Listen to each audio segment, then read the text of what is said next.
তাহলে পরের টপিকসে আমরা আসছি রেস্ট অ্যান্ড মোশন। আমরা যেখানে থাকি তার আশেপাশের জায়গা যদি লক্ষ্য করি, আমাদের বাড়িটাই যদি লক্ষ্য করি, তাহলে আমরা দেখতে পাবো আমাদের যে রেসিডেন্সি মানে বাড়ি, সেটা কিন্তু আর্থ সারফেসের উপর যে পজিশানে আছে সেই পজিশানেই থেকে যায়। টাইম চেঞ্জ হলেও কিন্তু কোনো রকম তার মুভমেন্ট হয় না। এদেরকে আমরা বলবো রেস্ট বডি। কি বলছে?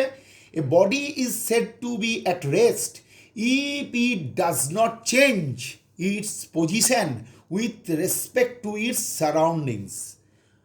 ফর এক্সাম্পল, বিল্ডিংস, তারপরে রোডস, ট্রিজ এটসেট্রা, এগুলাই সব কিন্তু মানে বলা যেতে পারে appear to be in rest. মানে আমরা জানি যে আমরা যে বাড়িতে আছি আমরা তার কোনো রকম মুভমেন্ট নেই। পাশ দিয়ে যে রাস্তা চলে গেছে সে রাস্তার কোনো মুভমেন্ট নেই। বাগানে যে গাছটা আছে তার কোনো মুভমেন্ট নেই। এরা সবাই রেস্টেই আছে। আর when a body changes its position with time, অর্থাৎ সময়ের সঙ্গে সঙ্গে যদি দেখা যায় কোনো একটা বডি কি চেঞ্জ করছে, পজিশন চেঞ্জ করছে, the body is said to be in motion. তাহলে তখন বলা যেতে পারে বডিটা মোশনে এসছে। যেমন a moving car, an aeroplane flying in the air, the earth revolving around the sun etcetera আর এক্সাম্পলস অফ মুভিং অবজেক্টস। সবাই জানে মুভিং কার, মুভিং নামই তো moving car, an aeroplane flying in the air, এগুলো সবাই কিন্তু, এমনকি আমরা সবাই জানি যে সূর্যের চারিদিকে সানের চারিদিকে আর্থ রিভলভ করছে, সেই অর্থে ওটাও কিন্তু মোশনে রয়েছে। তাহলে এবার প্রশ্ন উঠবে অ্যাবসলিউট রেস্ট বলে কোনো কিছু হয় কি না। মনে রাখতে হবে আমাদের জানা আছে সানের চারিদিকে আর্থটা ঘুরে, একটা নির্দিষ্ট ট্র্যাক আছে, ইলেকট্রিক্যাল ট্র্যাকে ঘুরবে। এমনকি আর্থ নিজস্ব যে অ্যাক্সিস, তার নিজের যে অ্যাক্সিস তার চারিদিকে স্পিন করবে, অর্থাৎ আর্থটার মুভমেন্ট রয়েছে। তাহলে আর্থ সারফেসের উপর যে সমস্ত বডিগুলো রয়েছে সেগুলোকে আমরা কখনোই কি বলতে পারি না যে ওরা রেস্টে আছে। অর্থাৎ আমাদের এই ইউনিভার্সে অ্যাবসলিউট রেস্ট বলে কোনো কথা হয় না। তার কারণ আমরা আর্থ সারফেসের উপর আছি, যে আমরাও যে বলছি, এই আমি এখন বাড়ি থেকে তোমাদের ভিডিওটা পাঠাচ্ছি, তাহলে কেউ যদি অন্য প্ল্যানেট থেকে দেখে তাহলে সে কিন্তু দেখতে পাবে যে আমার কিন্তু মুভমেন্ট হচ্ছে।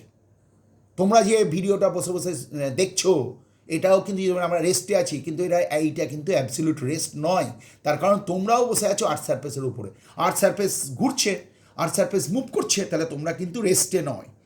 The earth revolves around the sun and also simultaneously spins on its own axis. Spin মানে ঘুরছে, লাট্টু যেমন ঘুরে সেই রকমভাবে। It is therefore classified as a moving object. তাহলে আর্থটাকে কিন্তু আমি মুভিং অবজেক্টই বলবো। So the plants and buildings on earth which seem to be at rest, মানে যাদেরকে বিল্ডিং বা এই প্ল্যান্টসগুলোকে, গাছপালাগুলোকে যাদেরকে মনে হচ্ছে যে রেস্টে আছে, আর actually in states of motion, এরা কিন্তু মোশনেই আছে with respect to the sun and other heavenly bodies.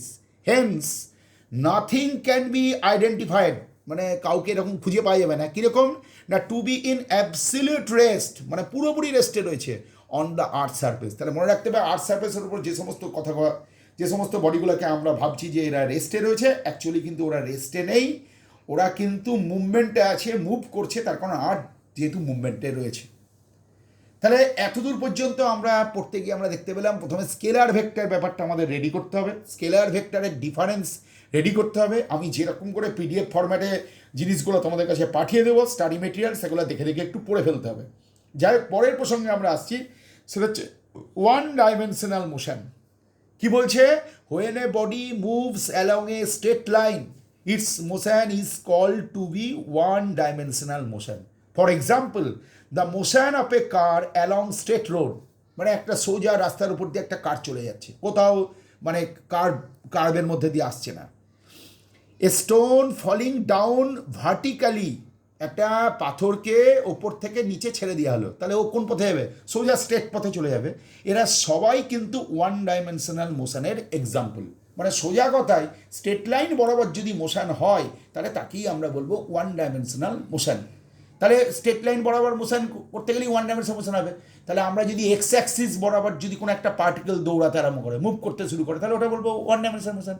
যদি ওয়াই অ্যাক্সিস বরাবর যায় তাহলে সেটা ওয়ান ডাইমেনশনাল মোশন, যদি জেড অ্যাক্সিস বরাবর যায় তাহলেও সেটা ওয়ান ডাইমেনশনাল মোশন।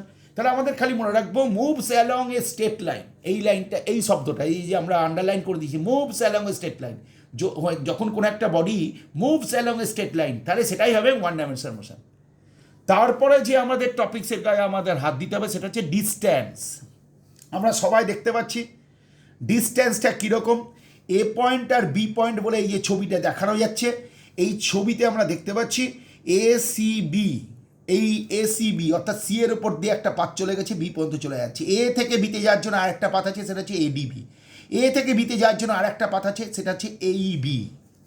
আমরা যদি ডিস্ট্যান্সের কথা বলি, মনে রাখবো ডিস্ট্যান্স হলো একটা স্কেলার কোয়ান্টিটি, এর কোনো ডিরেকশানের প্রয়োজন হয় না। যেমন আমরা দেখতে পাচ্ছি কেউ যদি বলে যে আমি এ থেকে বিতে পৌঁছাবো, সে নানা রকম পথে যেতে পারে। তাহলে কেউ যদি বলে ডিসপ্লেসমেন্ট এসিবি, হ্যাঁ হবে, এডিবি ডিসপ্লেসমেন্ট হবে, এইবি ডিসপ্লেসমেন্ট হবে। যদি এখানে অ্যারো মার্ক দিয়ে আছে, তাহলে যে কোনো পথে এ থেকে বিতে পৌঁছাতে পারলেই সেটা হয়ে যাবে ডিসপ্লেসমেন্ট, যে কোনো পথে। যেমন আমরা তিনটে মোস্ট প্রবাবল পথ আমরা দেখিয়েছি, অন্যরকমভাবে গেলেও চলবে। It is the length of the path traversed by the object in a certain time, in a certain direction না, in a certain time। তাহলে কি বলছে? it is a scalar quantity, that is it has only the magnitude, it is always positive, it may not be zero। মানে মনে রাখতে হবে distance কখনোই zero হবে না, কারণ ডিস্টেন্সের পাশে আমরা আর একটা জিনিস পড়বো, সেটা হচ্ছে ডিসপ্লেসমেন্ট। মনে রাখতে হবে ডিসপ্লেসমেন্টের যে ব্যাপারটা, সেটা কিন্তু ডিরেকশানের সঙ্গে জড়িত। যেমন একটু আগে একটা এক্সাম্পল দিয়েছিলাম যে আমার বাড়ি থেকে 4 কিলোমিটার দূরে আমার school, 4 kilometre away from our residence, সেইটুকু বললে কিন্তু স্কুলের পজিশান ঠিকঠাক বোঝানো যায় না, বলতে হবে টুয়ার্ডস ওয়েস্ট, অর্থাৎ ওয়েস্টের দিকে যেতে হবে। সেই রকম ডিসপ্লেসমেন্ট ব্যাপারটা কিন্তু ডিস্ট্যান্স, কিন্তু মনে রাখতে হবে ডিস্ট্যান্সের সঙ্গে যদি আমরা ডিরেকশান জুড়ে দিই, তাহলেই কিন্তু সেটা ডিসপ্লেসমেন্ট হয়ে যাবে। যেমন কি বলছে? It is the distance traveled by the object in a specified direction in a certain time। যেমন আগে in a certain time ছিল, কিন্তু in a specified direction এই শব্দটা লেখা ছিল না। তারপরে কি দেখতে পাচ্ছি? যেহেতু এটা স্পেসিফাইড ডিরেকশন, তাহলে কি বলছে? ইট is the shortest distance between final and initial position. যেমন এখানে ফাইনাল পজিশন হচ্ছে এ, আর ইনিশিয়াল পজিশন হচ্ছে এ, আর ফাইনাল পজিশন হচ্ছে বি। তাহলে এ থেকে বিতে যাওয়ার জন্য পার্টিকুলার ডিরেকশন হচ্ছে এডিবি। আর এসিবি ডিরেকশন নয়, এই কারণে বলছি এটা কার্ভ পাথ। তো কার্ভ পাথের ওপর দিয়ে যখন কোনো পার্টিকেল যায়, তাহলে বিভিন্ন পয়েন্টে আমাদের ট্যানজেন্ট বরাবর ডিরেকশন হয়ে যায়। অর্থাৎ এসিবি পথে গেলে পার্টিকুলার ডিরেকশন বোঝায় না, কিন্তু এডিবি পথে গেলে পার্টিকুলার ডিরেকশন বোঝা যায়। তার মানে বোঝা যাচ্ছে ডিসপ্লেসমেন্টকে ডিনোটস করার জন্য খালি দেখতে হবে পার্টিকেলটার ইনিশিয়াল পজিশন কোথায় ছিল আর পার্টিকেলটার ফাইনাল পজিশন কোথায় হয়েছে। পার্টিকেলের ফাইনাল পজিশন বি হয়েছে, তাহলে এ বি, এই যে জায়গাটা এ থেকে বি পর্যন্ত, এই যে ডিস্টেন্সটা, এটাই হলো ডিসপ্লেসমেন্ট। এর পার্টিকুলার ডিরেকশন এ থেকে ডি, ডি থেকে বি। তাহলে কি বলছে? ইট is the shortest distance between the final and initial point. ACB shortest distance না, এইবি শর্টেস্ট ডিস্টেন্স না, শর্টেস্ট ডিস্টেন্স হচ্ছে ADB. It is a vector quantity, that is it has both the magnitude and direction, and it can be positive and negative depending on its direction। যেমন এখানে একটা বলার কথা আছে, কেউ যদি টুয়ার্ডস ওয়েস্ট 4 কিলোমিটার হেঁটে গেল টুয়ার্ডস ওয়েস্ট, পশ্চিম দিক বরাবর টুয়ার্ডস ওয়েস্ট 4 কিলোমিটার হাঁটলো, তাহলে এবার যদি ওই ডিরেকশানটাকে যদি আমি ধরে নিই পজিটিভ, তাহলে ওই পার্টিকেলটাকে যদি আমরা টুয়ার্ডস ইস্টে হাঁটিয়ে দিই, কতটা? 4 কিলোমিটার, তাহলে ওটাকে আমরা বলবো -4 কিলোমিটার ডিসপ্লেসমেন্ট হয়েছে। তার কারণ আমরা ওয়েস্ট ডিরেকশানটাকে পজিটিভ ভেবেছি, তাহলে ইস্ট ডিরেকশানটাকে আমরা কী ভাববো? নেগেটিভ ভাববো। উল্টো ডিরেকশান, আমরা সবাই জানি ওয়েস্টের উল্টে আছে ইস্ট। যেমন নর্থের ডিরেকশানটাকে যদি আমি পজিটিভ ভাবি, তাহলে সাউথের ডিরেকশানটাকে আমি হবে নেগেটিভ। যেহেতু ডিস্ট্যান্সের সঙ্গে এরকম কোনো ডিরেকশানের ব্যাপার নেই, তার জন্য ডিস্ট্যান্স অলওয়েজ পজিটিভ, আর ডিসপ্লেসমেন্ট পজিটিভও হতে পারে, নেগেটিভও হতে পারে।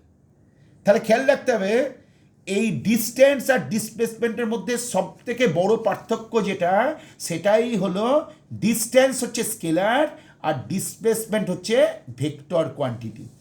এবার আমরা পড়বো জিরো ডিসপ্লেসমেন্ট। যেমন কেউ যদি ভেবে নেয় যে এই যে এখানে একটা ছবি আমি দেখাচ্ছি, এই ছবিটা যদি কেউ দেখে যে একটা পার্টিকেল এ থেকে বিতে গেল, বি থেকে সিতে গেল, সি থেকে এতে চলে এলো, তাহলে পার্টিকেলটা কোথা থেকে স্টার্ট করেছিল? এ থেকে স্টার্ট করেছিল। কোথায় গেল? এ থেকে বি, বি থেকে সি। এইখানে অ্যারোমারটা অন্য করে দেখে দিয়ে আছে, এটা একটা অন্য এক্সাম্পল, কিন্তু আমি বলছি এ থেকে বিতে গেল, বি থেকে সিতে গেল, সি থেকে আবার এতে চলে এলো। তাহলে কি হয়ে যাবে, ডিসপ্লেসমেন্টটা জিরো হয়ে যাবে। তাহলে খেয়াল রাখতে হবে যে আমরা যখন ডিসপ্লেসমেন্টের কথা বললাম, একটা ইনিশিয়াল পয়েন্ট থাকবে, একটা ফাইনাল পয়েন্ট থাকবে। ইনিশিয়াল পয়েন্ট আর ফাইনাল পয়েন্টের মধ্যে যে শর্টেস্ট ডিস্টেন্সটা হবে সেটাই হয়ে যাবে ডিসপ্লেসমেন্ট। কিন্তু যদি দেখা যায় ইনিশিয়াল পয়েন্ট আর ফাইনাল পয়েন্ট একই পয়েন্ট হয়ে গেছে, তাহলেই কিন্তু সেটা জিরো ডিসপ্লেসমেন্টে পরিণত হবে।